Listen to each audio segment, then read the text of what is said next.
வணக்கம் மக்களே, இது உங்கள் சாட் ஜிவிஎம். இன்றைக்கி நாம் என்ன பார்க்க போகிறோன்னா, ஆனந்த் ரதி புரோக்கரேஜ் கொடுத்துருக்க டார்கெட்ஸ் 3 ஸ்டாக்ஸ். அதனுடைய டார்கெட் வந்து டெய்லி டைம் ஃப்ரேமில் கொடுத்துருக்காங்க. ஒன்று வந்து பஜாஜ் ஃபினான்ஸ், அதனுடைய என்ட்ரி லெவல் பார்த்திங்கன்னா 6870, ஸ்டாப் லாஸ் 6350 கொடுத்துருக்காங்க. ஃபஸ்ட்டு டார்கெட் வந்து 7220, செகண்ட் டார்கெட் 7400. கோல் இண்டியா. ஸோ கோல் இண்டியா பார்த்தீங்க அப்படின்னாக்கா என்ட்ரி வந்து 436, ஸ்டாப் லாஸ் 420, 465 வரைக்கும் டார்கெட் கொடுத்துருக்காங்க. அடுத்தது போரோசில் ரெனியூவபிள்.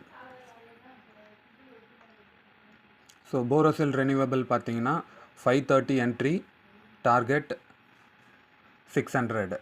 ஸோ நான் செபி ரெஜிஸ்டர் அட்வைஸர் கிடையாது, இது ஆனந்த் ரதி கொடுத்த புரோக்கரேஜ். ஸோ திங்க் பண்ணி ப்ரொசீட் பண்ணுங்கள். இது உங்கள் சாட் ஜிவிஎம். நன்றி.